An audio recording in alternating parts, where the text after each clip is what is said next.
Buen día. Mi nombre es Ricardo Martínez Guerra, estudiante de Derecho de la Universidad Ciudadana de Nuevo León. Como parte de mi servicio social, te estaré compartiendo una serie de videos temáticos sobre el derecho de amparo y que espero sirvan para que la sociedad en general conozca más sobre este importante tema jurídico. Comenzamos. Muy bien. Como parte de mi servicio social, en este primer video te hablaré del juicio de amparo, su origen y definición. Como una breve introducción, tenemos que el amparo es una de las herramientas jurídicas más utilizadas en México. ¿Pero por qué?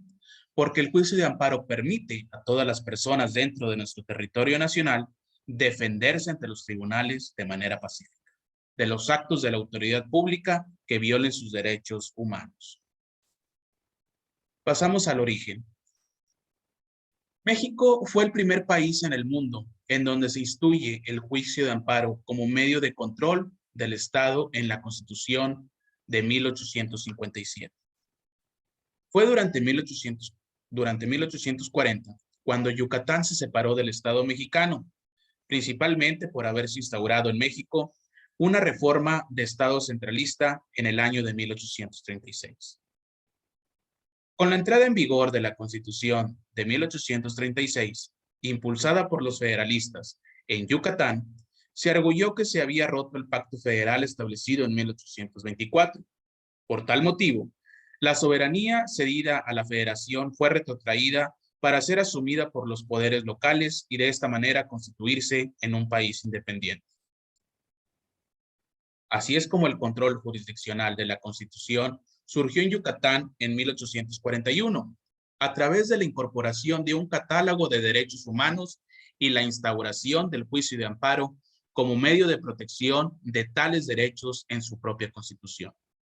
Las aportaciones atribuidas a Crescencio Rejón consisten en que propuso que el amparo tuviera dos vertientes. Una de ellas sería ante los tribunales de primera instancia y la segunda ante la Suprema Corte de Justicia de la Nación. Hoy en día sería el amparo indirecto y el amparo directo, conceptos que más adelante en este video abordaremos para su comprensión. Hasta ese momento fue el primer medio de defensa que tenían los particulares en contra de actuaciones del Estado. Es así que el juicio de amparo fue instaurado en el Acto de Reformas de 1847. Desde los debates del Constituyente de 1842, Mariano Otero elaboró un voto particular en el que se proponía un modelo de Estado liberal, federal y garantista, quedando su influencia plasmada a la postre en la Constitución de 1857. La primera, en reconocer al amparo como medio de protección de los derechos humanos. Como dato, tenemos que el 13 de agosto de 1849, en San Luis Potosí, se emite la primera sentencia de amparo, donde un juez con cargo de suplente, Pedro Sámano, determina conceder el amparo y protección de la justicia federal a Manuel Verástegui, quien había sufrido a consecuencia de una orden de destierro. Dada su importancia y trascendencia, el amparo mexicano sirvió como modelo para la redacción del artículo 8º de la Declaración Universal de los Derechos Humanos. Recordemos que esa declaración es la respuesta de la comunidad internacional a los horrores de la Segunda Guerra Mundial. Durante el proceso de adopción de la declaración y a propuesta de la delegación mexicana, al ser el amparo mexicano un juicio contra el abuso del poder en todas las formas posibles, se retomó esta figura de amparo mexicano respecto a la noción del derecho humano a un recurso judicial efectivo por ser un instrumento pacífico para la resolución de conflictos y protección de los individuos frente a los abusos de poder de la autoridad, y así evitar que las atrocidades de la Segunda Guerra Mundial se repitieran. La historia de esta figura jurídica procesal la revela como una figura original y de avanzada, que cubre una gama amplia de efectos para la protección, restitución y reparación de los derechos de las personas. Hablemos ahora de su definición. ¿Qué es el amparo?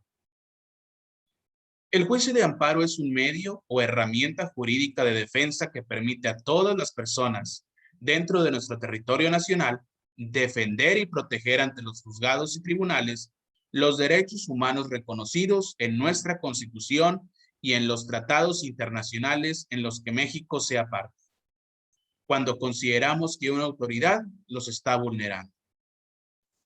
El riesgo constante que representa la posible vulneración de los derechos humanos reconocidos en la Constitución por parte de cualquier autoridad hace indispensable, no solo para abogados, sino para cualquier ciudadano, conocer las nociones básicas sobre el juicio de amparo.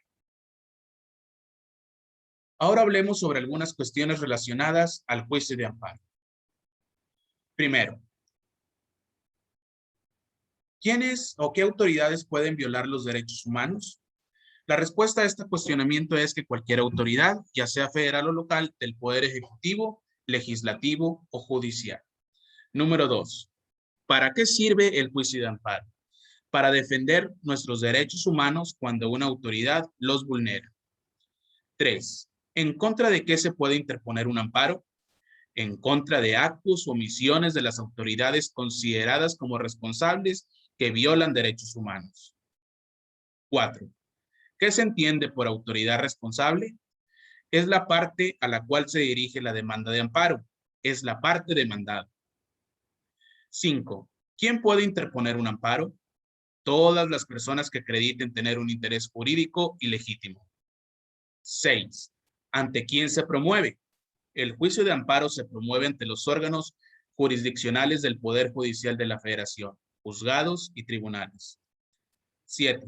¿Cuáles son las partes en un juicio de amparo?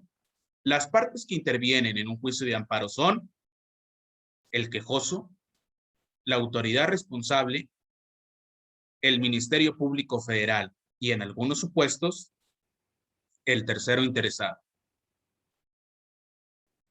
8.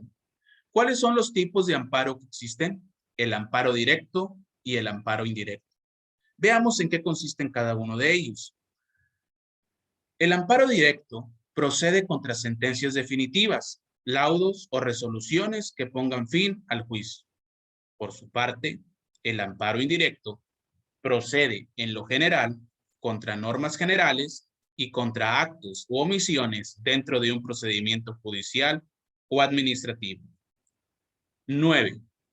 ¿Cómo funciona la protección del juicio de amparo? La protección que el Poder Judicial Federal hace de los derechos humanos de los gobernados debe funcionar como un amortiguador entre el poder del Estado y los intereses legales de los individuos. Y en la medida en que ese amortiguador funcione, en vez de sentirse un poder opresivo, se respirará un clima de derecho. 10. ¿En qué consisten los efectos en una sentencia en un juicio de amparo? En términos amplios, la sentencia en un juicio de amparo consiste en restituir los derechos de las personas hasta antes de que se violaran por parte de la autoridad. Conclusión. Recuerda, el derecho de amparo es un medio de defensa procesal que tiene por objeto proteger los derechos fundamentales de los ciudadanos, establecidos en la Constitución Política de los Estados Unidos Mexicanos en contra de los actos violatorios de las autoridades. Recapitulemos. ¿Contra qué tipo de actos se puede interponer el recurso de amparo? Primero, contra normas generales, actos o omisiones de autoridad que violen los derechos humanos reconocidos y las garantías otorgadas para su protección por la Constitución Política de los Estados Unidos Mexicanos, así como por los tratados internacionales de los que el Estado mexicano sea parte. Segundo, contra normas generales, actos o omisiones de las autoridades federal que vulneren o restrinjan la soberanía de los estados o la esfera de competencias del Distrito Federal, siempre y cuando se violen los derechos humanos reconocidos y las garantías otorgadas para su protección por la Constitución. Tercero, contra normas generales, actos o omisiones de las autoridades de los estados o del Distrito Federal que invadan la esfera de competencia de la autoridad federal, siempre y cuando se violen los derechos humanos reconocidos y las garantías otorgadas por la Constitución. Pues esto es todo en este video. Muchas gracias por su atención. Espero contar con su visita a este canal durante el tiempo que se estén subiendo los videos y pues nos vemos en el siguiente video. Muchas gracias y hasta la próxima.